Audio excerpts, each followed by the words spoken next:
Most companies enter football by placing their name on a shirt or advertising board. Red Bull chose something far more ambitious. It bought clubs, changed identities, built academies and created a football network stretching across countries and continents. From the outside, each club competes under its own name, in its own league, before its own supporters. But behind the scenes, the same ideas keep appearing: young players, aggressive football, data-led recruitment, rapid development, and a system designed to turn potential into performance, and performance into value. This was no longer simply an energy drink company sponsoring the game. Red Bull was attempting to redesign how a modern football empire could be built. But the empire was not built by collecting clubs at random. Each market offered Red Bull something different. Austria provided an early testing ground. Germany offered access to one of Europe's most valuable football economies. The United States expanded the brand into a major commercial market. And Brazil opened a pathway into one of the deepest pools of young talent in the world. From this room, the clubs could be viewed as separate pieces of one larger system. Scouts shared information, coaches worked from similar principles. Players could be developed in one environment and prepared for the demands of another. Red Bull was not trying to own the biggest club in every country. It was trying to build a network in which every club made the others more valuable. Red Bull's first major football experiment began in Salzburg. It did not arrive merely as a sponsor. It took control of the club and began rebuilding almost everything around it.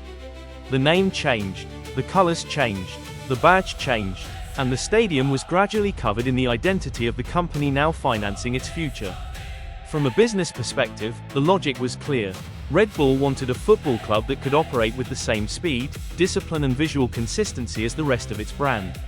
Salzburg would become the laboratory, a place to test recruitment, development, coaching and commercial strategy before the model expanded elsewhere. But football clubs are not ordinary products. Their history belongs to people, and for many supporters, this transformation did not feel like investment. It felt like their club was being erased. But the new identity did not convince everyone. Inside the stadium, supporters continued wearing the purple colors that had represented Salzburg long before Red Bull arrived. Their message was simple: a football club was not an advertising platform. It was history, memory, and something passed from one generation to the next. Red Bull could change the badge, cover the stadium in new colors and finance a more ambitious future. But it could not force every supporter to accept that the past no longer mattered. This became the central tension inside the entire project. The same control that made Red Bull's model efficient also made it deeply controversial. Because the company viewed identity as something that could be redesigned, the supporters viewed it as something that could. While supporters argued over identity, Red Bull was developing the system that would make the project successful. The clubs would not simply share a logo, they would share a way of playing. Young, athletic players were trained to press aggressively, attack quickly and react the moment possession was lost. Coaches worked from similar principles. Analysts measured movement, intensity and decision-making. Recruitment focused less on established stars, and more on players whose value could still be developed. This created something unusually transferable. A player trained inside one Red Bull environment could arrive at another already understanding what the team demanded. The football philosophy became a common language. And once Red Bull had created a system that could be repeated, Salzburg no longer needed to remain an isolated experiment. The model was ready to move into a much larger market. Salzburg had proven that the football system could work, but Germany offered Red Bull something far more valuable: scale. In 2009, the company acquired the playing rights of a small fifth-tier club near Leipzig and created a new project built for one purpose: to reach the Bundesliga. The starting point was modest. Small stands, limited facilities, and a team competing far from the highest level of German football. But Red Bull brought capital, infrastructure, recruitment expertise and a model already tested in Salzburg. This was not a traditional rebuild shaped slowly over generations. It was a carefully engineered climb. Every promotion moved the club closer to Germany's largest audiences, television revenues and commercial opportunities. And within only 7 seasons, RB Leipzig had traveled from the 5th tier to the Bundesliga. The experiment was becoming an empire. And then the strategy began producing the one thing that could silence almost every argument: results. Leipzig climbed through the divisions. The stadium grew louder, the crowds became larger, and a club that had barely existed a few years earlier was suddenly competing alongside some of Germany's most established names. To Red Bull, this was proof that the model could be repeated. Capital had accelerated the journey. Recruitment had found players before their value peaked. The shared football philosophy had reduced the time needed to build a competitive team. And success on the pitch made every part of the project more valuable. More supporters, greater television exposure, European attention, and a stronger platform for the next generation of talent. The experiment had survived the criticism. Now it was beginning to look like a blueprint. The real engine of the Red Bull system was not the stadium. It was information. Across matches, leagues and continents, scouts and analysts searched for players who possessed the physical ability, mentality and potential to succeed inside the same demanding style of football. The objective was rarely to purchase a finished superstar. Finished players were expensive. Red Bull wanted talent before the rest of the market fully recognized its value. Every sprint, movement and decision could be studied. Every prospect could be compared against the needs of the wider network. Then the pathway became clear: identify early, recruit intelligently, develop quickly, and place the player inside the environment most likely to unlock the next stage of his career. This transformed recruitment from a series of isolated decisions into a repeatable business model. Red Bull was not only trying to predict the future of players. It was building a system designed to increase their value. This was where the network created an advantage most clubs could not easily copy. A young player leaving Salzburg for Leipzig was not entering a completely unfamiliar world. The stadium was different, the league was stronger, and the pressure was greater. But the football language remained familiar. He already understood the intensity, the pressing triggers, the physical expectations, and the speed at which decisions had to be made. That reduced the risk normally attached to a major step upward. Salzburg could provide talent with minutes, development and European experience. Leipzig could offer a larger stage.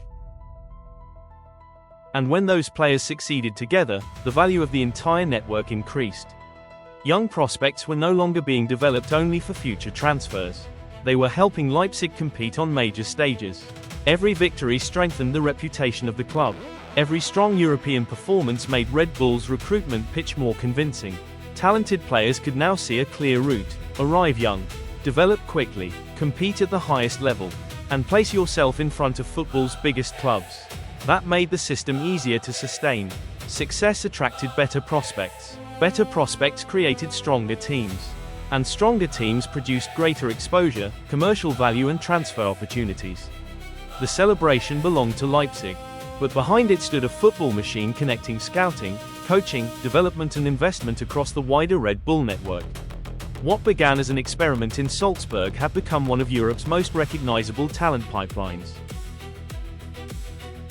Europe proved that Red Bull could develop players and build competitive teams. New York offered something different: global visibility. In 2006, Red Bull purchased the MetroStars, replaced the existing identity and brought its football project into one of the world's most influential commercial markets. The club gave the company a permanent presence inside Major League Soccer. A new stadium strengthened that presence. The academy created access to young American talent. And every match placed the Red Bull name in front of a growing football audience across North America. New York did not need to perform exactly the same role as Salzburg or Leipzig. That was the strength of the network. Each club could serve its own market while still sharing the same recruitment ideas, playing philosophy and global brand. But Red Bull's most important source of raw talent would emerge further south, inside the country that has exported more footballers than almost anywhere else. Brazil gave Red Bull access to something every football business wants: a deep, continuous supply of young talent. Through Bragantino, the network could identify players earlier, develop them inside a professional first-team environment and prepare them for the demands of European football. The objective was not to collect the country's most famous names. It was to discover potential before the price became unreachable. Young players received elite coaching, performance analysis and a clear pathway beyond the Brazilian league. For Red Bull, Bragantino became both a competitive club and a development platform. A player could begin here, prove himself under pressure, and eventually move into another part of the network already familiar with its expectations. Brazil supplied the raw talent. The Red Bull system supplied the structure. And together, they strengthen the business model built on finding value early, then developing it faster than the market. And the network is still growing.